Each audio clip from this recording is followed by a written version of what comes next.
सुप्रभात। मैं हूं जगेंद्र राणा।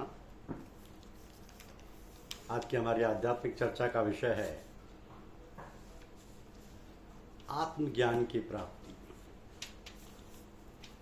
आत्मज्ञान की प्राप्ति। जब अभ्यासी शरीर के 9 द्वारों को खाली करके आंखों के केंद्र से होता हुआ रूहानी मंडलों में प्रवेश करता है तो वह आत्मज्ञान की ओर बढ़ता है। अपने अभ्यास में जब वह शरीर को छोड़कर अंदर जा और वापस आ सकता है जब चाहे, अब उसे अनुभव हो जाता है कि उसका असली स्वरूप शरीर से भिन्न है।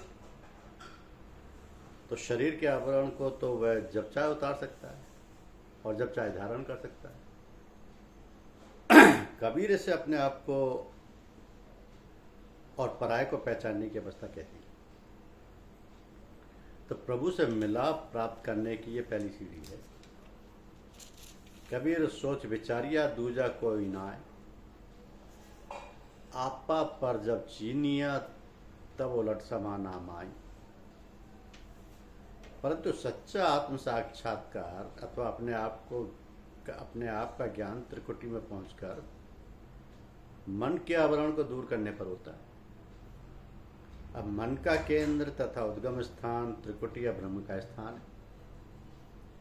तो जिस प्रकार अभ्यासी की आत्मा 9 द्वारों को छोड़कर शरीर के आवरण को हटा देती है, उसी प्रकार त्रिकुटी से ऊपर के रूहानी मंडलों में प्रवेश करके ये मन के आवरण से भी मुक्त हो जाती है। अब इसे अपनी असलियत का ज्ञान होता है। अब अपने आप को पहचान लेती है कि यह ना शरीर है न मन है, बल्कि इन दोनों से भिन्न एक और निर्मल और चेतन सत्ता है। तो यह सच्चा आत्मज्ञान है। इसे प्राप्त करने पर आत्मा अपने मूल परमात्मा से मिलाप के लिए आतुर हो जाती है। तो अपने आप को पहचानने पर यह अभ्यासी प्रभु को पहचानने के योग्य होता है और सच्चे परम पद में पहुंच सकता है। अपने एक पद में मौलवियों को समझाते हुए कबीर कहते हैं कि अपने आप को जानकर ही तुम प्रभु को जान सकोगे और तभी बहिष्ठ तत्व मुक्त अवस्था में पहुंच सकोगे। तो आपा जान साईं को जाने तब वह अभ्यस्त शरीर। इसी भाव को वह एक अन्य स्थान पर इस प्रकार प्रकट करते हैं कि आप ते जानिया तेज ते उस समाना।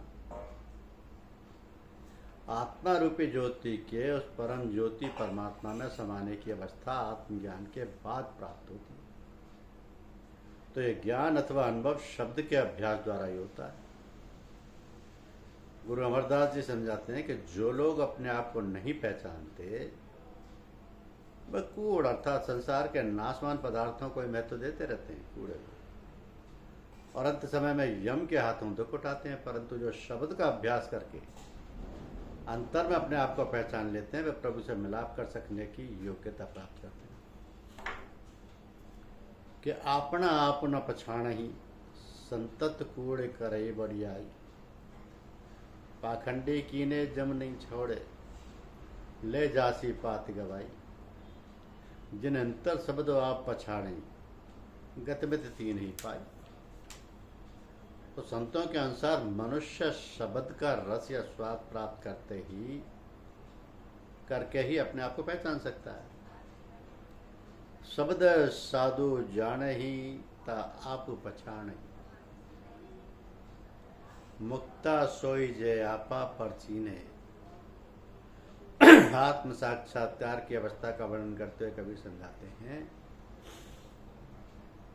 कि नाम के अभ्यास से शिष्य जब उस अवस्था में पहुंच जाता है जहां सुरत और निरत एक हो जाती है, जपा जाप अथवा शब्द प्रकट होने पर जाप या सुमरन समाप्त हो जाता है और कर्मों का लेखा जोखा उस अलेख प्रभु में समा जाता है। अर्थात आत्मा कर्मों के बंधन से मुक्त हो जाती है। तब अभ्यासी की आत्मा उस आप या परमात्मा में समा जाती है। सुरत समानी निरत में अजपा माहे जाप, लेख समाना लेख यूं आपा माहे आप। तो शरीर रूपी किले में मन ने 5 जबरदस्त पहरेदार बिठा रखे हैं। यह काम, क्रोध, लोभ, मोह और अहंकार। अब अंदर जाने के लिए इनको जीतना आवश्यक है। काम मन को नीचे खींचता है, क्रोध फैलाता है, मोह से दुनिया में जकड़े रखता है, लोभ से संसार के पदार्थों के पीछे भटकाता है और अहंकार से परमात्मा की ओर जाने से रोकता है। इन्होंने जीव की दुर्गति कर रखी है। इनकी उपस्थिति में मनुष्य के और सब गुण व्यर्थ हैं। कबीर कहते हैं, काम, क्रोध, मद, लोभ की जब लग घट में खान, कहाँ मूर्ख कहाँ पंडिता, दोनों एक समान। इनसे छूटने के लिए ऋषि मुनियों, साधु सन्यासियों, यतियों और वैराग्यों ने अनेक उपाय किए, परंतु सफल न हो सके। तो पुराण ऐसे पुरुषों के पतन की कथाओं से परिपूर्ण है। कबीर इनसे मुक्त होने के लिए साधक को काया क्लेश करने, जब तक का मार्ग अपनाने या जंगलों में जाकर छिपने का उपदेश नहीं देते। वो कहते हैं कि घर गृहस्थ में रहकर अपने सांसारिक कारोबार को करते हुए शब्द का अभ्यास करो। ये हठ कर्मों का मार्ग नहीं, सहज अभ्यास का मार्ग है। तो नाम के अभ्यास से धीरे धीरे धन, परिवार आदि का मोह और कामनाएं दूर हो जाएंगी तथा मनुष्य नाम में लीन होकर नाम का रूप हो जाएगा। तो सहजे सहजे सब गया, सुतवित काम निकाम, एक में एक है मिल रहा, दास कबीरा नाम। अपनी एक रमैनी में कबीर काम, क्रोध आदि वासनाओं का उल्लेख करते हुए कहते हैं कि इनमें किसी को सुख और शांति नहीं मिल सकती। जिस प्रकार नीम का कीड़ा नीम के रस को चाहता है, उसी प्रकार मनुष्य विषय वासनाओं के जहर को अमृत समझकर उसके पीछे भागता है। नीव कीट जस नीम पियारा, यूं विष को अमृत कहे संसारा। इसी रमैनी के अंत में कबीर छुटकारे का मार्ग बताते हुए कहते हैं कि जब मनुष्य प्रेम और भक्ति के नाम में बैठेगा, जिसका खेने वाला सदगुरु है, तो उसके लिए वासनाओं से भरा हुआ भयंकर सागर गाय के खुर के समान छोटा हो जाएगा। भाव भगत हित बोहिता, सतगुरु खेवनहार, अलप उदिक तब जानिए, कबीर गोपद खुर विस्तार। मनुष्य की प्रवृत्ति परमात्मा की भक्ति की ओर होती है, क्योंकि आत्मा का स्वाभाविक झुकाव अपने मूल स्रोत परमात्मा की ओर है। परंतु ये ना जानते हुए कि परमात्मा की तलाश कहाँ और किस प्रकार की जानी चाहिए, मनुष्य उसे मूर्तियों, धर्म ग्रंथों, तीर्थों, नदियों, सरोवरों, पहाड़ों और गुफाओं आदि में ढूंढता है।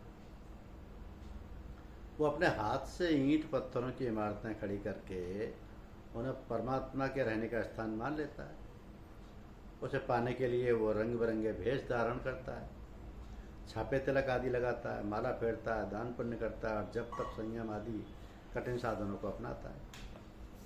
तो मनुष्य समझता है कि इन साधनों से वह प्रभु को प्रसन्न कर रहा है, परंतु संतों के अनुसार वो केवल भ्रमों में उलझकर अपने आप को बुलावे में डाल रहा है। इस प्रकार की समस्त बाहरमुखी क्रियाओं को बड़े स्पष्ट और सबल शब्दों में खंडन करते हैं संत लोग। उसके फलस्वरूप उन्हें अपने जीवन काल में ही पुरोहितों, पंडितों, रूढ़िवादियों के हाथों अपमान और अनेक प्रकार की यातनाएं सहनी पड़ती हैं। तो संतों ने हमेशा जीवों को बाहरी पूजा और कर्मकांड से हटाकर आंतरिक अभ्यास की प्रेरणा दी।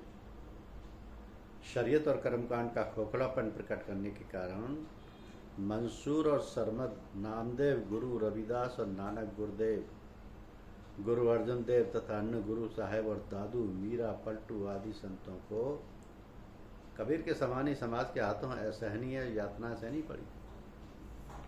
कबीर कहते हैं कि ये बाहर मुखी पूजाएं व्यर्थ हैं।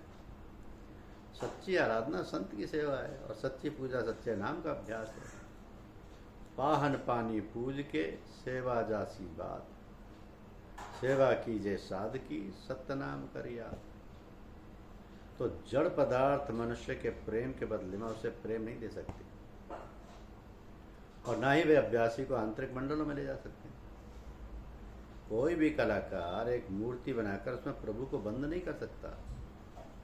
जड़ वस्तुओं की पूजा जड़ से मोह जागृत करके जीव को जड़ संसार में फंसाए रखेगी। कबीर पाहन कू का पूजिए, जे जन्म न दे जवाब, आंधा नर आसामुखी यों ही खो गए आप। कबीर कहते हैं कि ये सब पूजा करना, पत्थर की नाव में बैठकर संसार समुद्र को पार करने का प्रयास करना है। पाथर की एक नाव बनाई, उतरा चाहे छिन्न। एक अन्य स्थान पर वो कहते हैं कि ये सब बाहरमुखी क्रियाएं कागज की नाव के समान हैं और मनुष्य के कर्मों का भार पाषाण के समान है, जिसे लेकर ये नाव भवसागर को पार नहीं कर सकती। कागज केरी नावरी पाहन गरुआ भार, कहे कबीर विचार के भवबूढ़ा संसार। इसी प्रकार किसी भी पानी में यह ताकत नहीं कि मन पर चढ़े पापों के मैल को उतार सके। कबीर कहते हैं कि कड़वी तुम्बी को 68 तीर्थों में धोने से भी उसका कड़वापन नहीं जाता। इसी प्रकार बाहर शरीर को धोने से अंतर का मैल नहीं छूटता। काइया मांजस कौन गुना, जौगट भीतर है मलना, लौकी 68 तीरथ नाई, कौरापन तऊ ना जाई। तो विभिन्न प्रकार की बाहरमुखी क्रियाओं का निषेध करते हुए कबीर कहते हैं कि जो अभ्यासी प्रभु से मिलाप करने की युक्ति जानते हैं वे अपने तन में ही उसकी खोज करते हैं। उनको परम पद अवश्य प्राप्त होगा, इसमें कोई शंका नहीं। कि राम बिना संसार धुंध कहेरा, सिर प्रगटिया जम का फेरा, देव पूज पूज हिंदू मुए, तुर्क मुए हज जाए, जटा बांध बांधे जोगी मुए, इनमें क्यों न पाए। कभी कभी वे कविता मुए, कापड़ी केदार जाई, केश लुंच लुंच मुए बरतिया, इनमें क्यों न पाई। धन संचेते राजा मुए, अरले कंचन भारी, वेद पढ़ पढ़ मुंडत पंडित मुए, रूप भूले मुई नारी। जे नर जोग जुगत कर जाने, खोजे आप शरीरा, तिनको मुक्ति की संसा नहीं, कहत जुलाह कबीरा। और कबीर ने बाहरमुखी क्रियाओं का केवल खंडन ही नहीं किया, बल्कि परमात्मा की सच्ची भक्ति का मार्ग भी बताया है। मंदिरों मस्जिदों की उन्होंने आलोचना की है, क्योंकि परमात्मा का असली मंदिर मनुष्य का शरीर है। अगर उन्होंने बाहर के रीति रिवाजों रूपी खोटे सिक्कों को त्यागने की प्रेरणा दी है, तो उन्होंने इनके बदले प्रभु प्राप्ति रूपी असरफियों मनुष्य के सामने रखी हैं। कबीर कहते हैं कि लोग किनारे पर पड़े हुए खाली शंखों और सीपियों को बटोरने में लगे हुए हैं। उन्हें चाहिए कि समुद्र में गोता लगाएं, जहाँ उन्हें रूहानियत के अनमोल मोती मिलेंगे। तो समुद्र से रत्न प्राप्त करने की ये विधि अथवा शरीर के अंदर जाने का भेद संत अपने शिष्यों को दीक्षा के समान प्रदान करते हैं। अब दीक्षा या नामदान के समय वे जिज्ञासु को 3 साधन, सुमिरन, ध्यान और शब्द धुन बताते हैं। तो संतों के अभ्यास की विधि मन और आत्मा को शरीर से समेटकर आँखों के केंद्र पर लाकर आंतरिक रूहानी मंडलों में ले जाने की विधि है। मन की बाहर भटकने की आदत को रोकने के लिए संतों ने दुनिया के सुमिरन की जगह नाम का सुमिरन, बाहरी ध्यान की जगह आंतरिक ध्यान और बाहर के स्वादों की जगह अंदर शब्द के रस का स्वाद लेने का उपाय बताया है। तो संतों का सुमिरन केवल जिह्वा से किसी नाम का जाप नहीं है, ये मन के द्वारा किया जाता है। सुमिरन करने के लिए किसी प्रकार की माला आदि बाहरी आधार की जरूरत नहीं है। मन सुमिरन में इतना लीन हो जाना चाहिए कि दुनिया के कामकाज करते हुए भी अभ्यासी का सुमिरन चालू रहे। सुमिरन की एकाग्रता का जिक्र करते हुए कबीर कई उदाहरण देकर समझाते हैं कि सुमिरन की सुध यूं करो जैसे कामी काम, एक पलक बिसरे नहीं निसुध न आठों जाम। सुमिरन की सुध यूं करो ज्यों गागर पनिहार, हाले डोले सूरत में कहे कबीर विचार। सुमिरन की सुध यूं करो ज्यों सुरभि सुत माय, कहत कबीरा चारा चरत बिसरत कबू नाय। तो सुमिरन की सुध यूं करो जैसे दाम कंगार, कह कबीर बिसरे नहीं पल पल ले संभाल। सुमरन सुरत लगाई के मुक्ते कछु न बोल, बाहर के पट दे के अंतर के पट खोल। सब संतों ने सुमरन के महत्व पर जोर दिया है। मुस्लिम फकीर भी कहते हैं कि खुदा का जिक्र अर्थात सुमिरन मन के द्वारा करना चाहिए। मौलाना रूम का कलाम है कि तू नाम का जिक्र बगैर जुबान और तालू के कर। इस सिमरन के द्वारा आत्मा आंखों के केंद्र पर आती है और अंदर के वज्र कपाट खुल जाते हैं और रूहानी मंडलों का मार्ग सरलतापूर्वक तय हो जाता है। कबीर कहते हैं कि सुमरन के द्वारा मनुष्य प्रभु में समा जाता है। क्या कबीर सुमरन किए साईं माई समाए। तो जो व्यक्ति एक पल भर के लिए सुमरन में लीन हो जाता है वो अनंत काल के लिए स्थिर और शांत हो जाता है। एक नमक जो सिमरन मही जिया, कोट दिनस लख सदा फिर किया। तो सुमरन के विषय में अपने एक शब्द में कबीर कहते हैं कि सुमरन से अभ्यासी मुक्ति प्राप्त करता है तथा फिर से संसार में नहीं आता और निर्भय पद में पहुंचकर अनहद शब्द की धुन सुनता है। मनुष्य को चाहिए कि ऐसा सुमरन करे क्योंकि इसके बिना मुक्ति नहीं हो सकती। जय सिमरन होए मुकत दुआरू, जाए बैकुंठ नहीं संसार। निर्भय के घर बजा बई तू, अनद बजई सदा भरपूर। ऐसा सुमरन कर मन माही, बिन सुमरन मुकत कत नाही। गुरु गोविंद सिंह जी कहते कि एक पल के लिए एकाग्रता पूर्वक वर्णात्मक नाम का अभ्यास करने से जीव काल के जाल में लौट कर नहीं आता। एक चित्त जिन एक छिंध्याइयो, काल फास के बीच न आई। जब अभ्यासी अंदर के मंडल में ऊपर की ओर प्रगति करता है तब कई बार काल की शक्तियां उसको डराने, प्रलोभन देने और गुमराह करने की कोशिश करती हैं, परंतु सुमिरन के सामने ये शक्तियां ठहर नहीं सकती। तो जैसे ही अभ्यासी गुरु के दिए हुए नाम का सुमरन करता है ये शक्तियां भाग जाती हैं। और कबीर कहते हैं सतनाम सुन भागे सारे। जब सतगुरु नाम उचारा है तो जो नाम सतगुरु सुमरन के लिए देता है उसमें गुरु की अपनी अपार शक्ति होती है। ये नाम अभ्यासी की अंतर में हर संकट से रक्षा करता है। यमराज और यमदूतों तक का साहस नहीं कि सुमरन के आगे ठहर सके। कबीर हमरे नाम बल सात दीप नौखंड, जम डर पे सब भय करे गाजी रहा ब्रह्मांड। इसी भाव का अर्जुन देव जी प्रकट करते हैं कि नाम सुनत जम दूर भाई दूर ही भागे। परंतु सुमरन और इसकी विधि केवल पूरे गुरु से ही मिल सकती है। कुल पुरोहितों, पंडितों, सन्यासियों और भेषधारियों द्वारा दिए गए सुमरन का ना तो कोई रूहानी महत्व ना ही उसका कोई आंतरिक लाभ। संतों द्वारा सुमिरन में दिए जाने वाले नाम पुस्तकों में लिखे मिल सकते हैं, परंतु उनके पीछे रूहानी शक्ति नहीं जो कि पूरे गुरु के नाम दिए नाम में होती है। तो ये सुमिरन पूरे गुरु से प्राप्त कर इसे अपने मन में लगातार करता रहे। सिमर सिमर हरे हरे मन गाइए, एवं सुमिरन सतगुर ते पाइए। जिस प्रकार एक तीर के लक्ष्य भेदने के लिए धनुष की जरूरत है, तीर को लक्ष्य भेदने के लिए, जिस प्रकार एक गोली बंदूक में से चले बगैर निशाने पर नहीं लग सकती, इसी प्रकार केवल गुरु पूर्ण सतगुरु द्वारा दिया हुआ सुमरन ही मुक्ति दिला सकता है। तो संतों के सुमरन में वो शक्ति है जो कि शिष्य की आत्मा को 9 द्वारों से खींचकर रूहानी मंडलों में ला सकती। सतगुरु को मुख से उचरे हुए शब्द और हाथी के दांतों में बड़ी समानता है। गज दंत किले के दरवाजे को तोड़ते हैं और गुरु के शब्द अनंत कर्मों को तोड़ते हैं।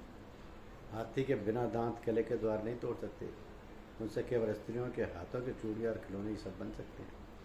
तो सत्य शब्द सत्य गुरुमुखी मत गजंद मुकुदन, ये तो तोड़े पोलगढ़ वो तोड़े कर्म अनंत। दांत रहे भस्ती बिना तो पौल न टूटे कोय, कह कर धोरे कामनी के खिलारा होय। सतनाम निज सोए जो सतगुरु दया करे, और झूठ सब होए काहे को भरमत करे। तो सुमरन का हल ज्योतिए बीजा नाम जमाए, खंड ब्रह्मंड सूखा पड़े तहु न निष्फल जाए। धन्यवाद।